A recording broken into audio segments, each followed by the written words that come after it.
to be still, peaceful, and firmly concentrated. This peace will keep in check the mental defilements first, because the nature of the mind is a conscious element. When the mind without wisdom experiences sense or mental objects, then it will sway along with that object. It wavers. With the sense object that typically brings up greed, anger, or delusion, the mind will sway along with it. Normally, the mind is still, indifferent, and peaceful. It can be compared with a leaf. If there is no wind to blow on the leaf, then the leaf stays still. It doesn't sway. But when the wind blows on it, then the leaf moves with that wind. The mind is the same. So we need to come to train the mind. Bring up peace first. When we have peace, then in the time it has samadhi, meditative concentration, the mind does not sway. Then coming out of samadhi and experiencing sense or mental objects, the mind starts to sway again. But with this swaying, we have some mindfulness and wisdom. There is mindfulness and wisdom to know the swaying. Before, we did not know at all when the mind was swaying. We did not know when the defilements arose, the greed, anger, delusion, or raga, dosa, moha. Raga, which is the liking and satisfaction, it was all taken as ours. But when we meditate, we can see the mind swaying. So we try to train in samadhi to be able to keep the mental defilements in check first. But they aren't gone. They are just suppressed initially, like a rock placed on top of the grass. When we take off the rock, the grass grows again. So we haven't yet gotten rid of the defilements. We haven't pulled out the roots. When our mind is peaceful, then we investigate and contemplate on that which we have known already. We know the body is not beautiful. There are the various parts of the body. We have head hair, body hair, nails, teeth, and the skin which covers over. And on the inside are many organs, all of which are not beautiful. But when the eye sees form, it sees the exterior, as it has been deluded for a long time, so it takes what it sees as beautiful. We see a form that we don't like, and we have displeasure arising. It is tanha, craving, of another type. There is pleasure, which is craving, and displeasure is craving again. We can call it another name, which is not wanting to have or be. With pleasure, then one indulges in it, which is kamma tanha, craving for sensuality. And wanting to get what we like is bhava tanha, wanting to have or be. This craving is a cause for upadana, clinging to arise. And then there is the arising of becoming and existence, which is the cause for suffering to arise. But however suffering may arise, we have mindfulness to restrain it, to be within sila, moral conduct. And then there is peace and order arising in our own mind first, and in our family and in society. But if the quality of mindfulness and wisdom is small, and the power of the mental defilements is greater, then it pulls our mind to act following it. And these days it is very dangerous. Things are quicker. When there is greed, then one acts following the greed. We follow the anger and delusion.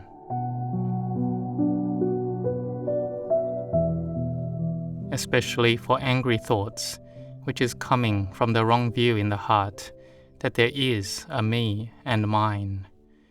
There are thoughts of finding fault and ill will. And what is the cause that we find fault and have ill will?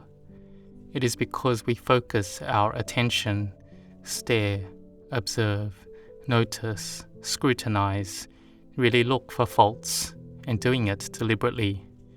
We must find the wrong with others. We think badly of others, have ill will, and intend to harm as well. This is the mind that is in a bad or unskillful state already. Or these days we say it is seeing them in a negative way constantly. When we look at it in this way, then our mind falls lower, it goes down. It is covered by the mental defilements already, of me and mine, and seeing others to look for the bad in them. This is the mental defilements already covering over us. So this is the cause that we set our sights to look for their faults. What for? For us to make ourselves be better. Seeing others as no good, so we feel that we are better than them. And like this, it is ill will to others already. So this is wrong. One who is a wise person and not a fool must have the wisdom to get out of suffering. This is done by not finding fault with them, not having ill will towards them, not following the power of the mental defilements, not arguing, not speaking bad of anyone. We try not to think in these ways, but if we have thoughts about it, then we try to give it up. It is normal for us to have these types of thoughts, to have fault-finding and ill will. We may have those thoughts, but we know now that it isn't good, and so we abandon it. We do not find the shortcoming of others, but see our own shortcomings, and we change ourselves. In this way, then, we can be peaceful. We think, why should we look for fault with others? Our heart is still beating, and we can still breathe. When we have the breath, then our heart can still beat. If we don't have the in and out breath anymore, then the heart will stop beating. And when the heart stops beating, there is no more breath, and then we die. So we think about how many more breaths we have in this life. How many more heartbeats do we have left? There are not too many left. In this way, we don't look at others, but we look at ourselves. There is only a little bit left of our life. Our heartbeats remaining in this world are few. So we will build goodness. We won't find faults with others. Even for ourselves, don't find faults to the point that we are suffering. This is ill will for oneself. Sometimes we think bad of others more than necessary. They may make a small mistake, but we fault them greatly. And these days, people in the online social world, they speak bad of them so much, till that person may even think of committing suicide. It is very dangerous. So we see the cause, where we are sometimes looking for sureness in ourselves by finding faults with others, bullying and intimidating others for us to feel we have power, and in order to compensate for the lack in our mind. We have to be careful of this. Sometimes we go condemning others, following along the group that is criticizing them. This is wrongdoing, and it's a bad deed that can come up very quickly. So merit can arise quickly, just as demerit can arise quickly, and can come up many times as well. So we have to be careful of our minds, in it looking for fault and seeing the wrong of others and having ill will to others. We have to see the positive side of them, the side of them that has value. Even if they have no value, we think that one day they will get or become good. We have metta, goodwill and love for them in this way. So like this, then this is a good person with right view. Because the more we find fault with others, then at that time, the mental defilements have grown that much. There is just a sense of self and me. There is just an accumulation of mental defilements. Like we may have heard the saying of faulting others like a mountain. We fault ourselves just a tiny bit. However big or huge it is, we see it as tiny. But when others do a little, we see it as a lot. So we have to train the mind. If we have fault-finding and thoughts of ill will, this is bad and unskillful, so we have to give it up. When we have good things arise, then we cultivate them, and we try not to have fault-finding arise.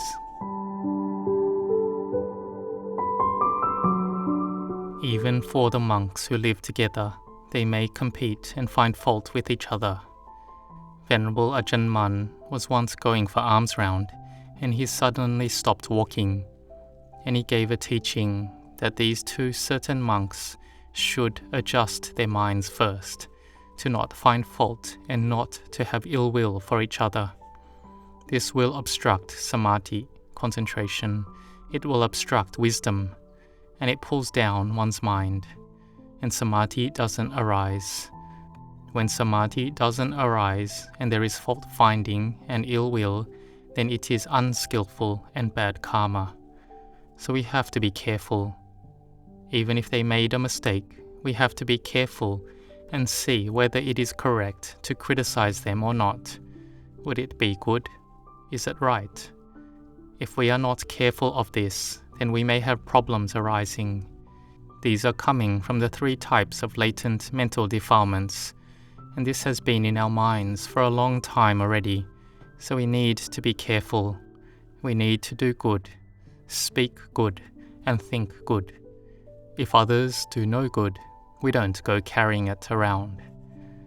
When I stayed with Venerable Ajahn Chah, once he said, "Oh, we people, sometimes we aren't carrying it, but we feel heavy. Others do bad, and it is them that carry something heavy, but we get heavy instead of them. That is, we criticize and blame them. So we need to have kindness to each other, have metta to each other. Don't get excessively involved with others. Cultivate yourself a lot, and see yourself a lot. Look at yourself about 90%, and look at others about 10%, so that we can be an example and to change ourselves. We learn about it by looking at ourselves 90%. Then we can see that, oh, their faults are the size of a needle, but we see it like a mountain. Our own faults, however big they are, we see it as the size of a needle. It is all the cause of suffering to arise.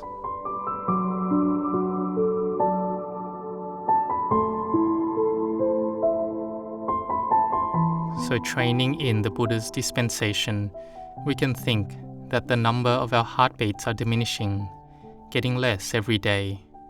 The heart is beating all the time. When we are sleeping, it is beating. When we are awake, it beats. It is working all the time, and so we need to come to train our minds to be good. If we go criticizing and faulting others, this is like we are carrying a bad thing in our hearts. We think, that person is no good, this person is no good, the teacher is no good, the place is no good, all of it is no good. This is called taking the bad things to be in our hearts. We like to carry dirty things in our bag, carrying it around with us all the time. And this is something we do ourselves. So we say that we people carry bad things around, like disgusting things, urine, excrement, dirty things, and we put it in our bag, put it in our monk's bag. But we then complain that our bag has a problem. There is something wrong with our bag, it has a bad smell. But we are the ones who put the bad things in it ourselves. We put the disgusting thing in there, and then we complain about it. So we need to look at what our mind is like. Is it complaining? Are we taking bad things and carrying them around? We should try to abandon it. Try to take all these things out and make it clean. This is in the beginning of training our mind.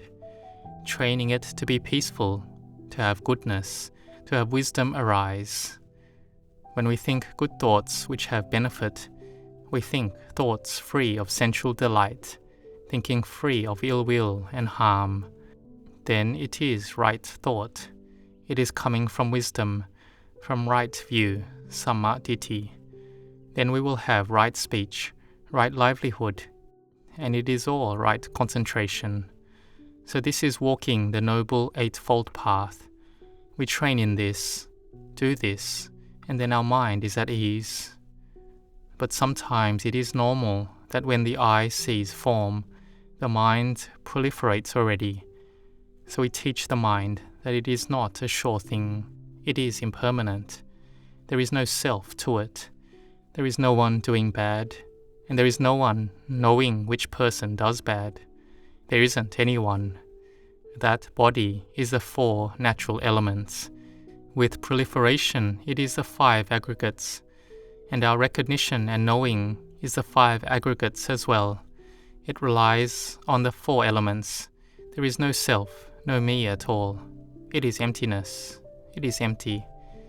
When it is empty like this, then it has ended. There is no suffering anymore. There can be no suffering arising in the heart. So try to train in it. We train each day to build merit and build goodness, to build dana, generosity, and to build sila, in order to have wisdom arise before our heart will stop beating. And this is in not a long time. We don't know when it will be, so we are not careless. In this 1 minute of the breath we have, we will give up bad, do good, and have skillfulness arise within our mind. So try to have a lot of mindfulness. Look after the mind well. Keep it within moral conduct. And this is the path that we will see the Dhamma.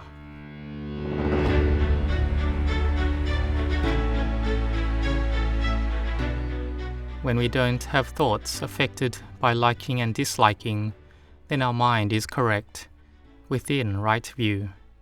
Here is where we will see the Dhamma. We make our samadhi firm, we contemplate the body, seeing it as asubha, not beautiful or attractive, and then the mind is released from liking. There is no fault-finding, thoughts of harm and ill will, and we spread metta, and our mind becomes peaceful. We see that all things are emptiness. Rupa, nama, material and mental phenomena are empty.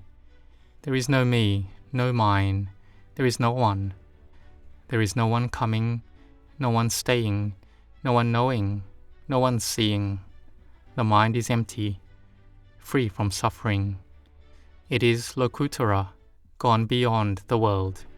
And we can develop this, but we need to have patient endurance first. In the beginning, we restrain the mind through samadhi, and we have wisdom arise. So try to make an effort. We have known many things already, and have gained worldly subjects and knowledge. So we learn now another knowledge, which is the knowledge to be free from suffering, or to alleviate suffering. May you set your hearts on this. May you grow in blessings.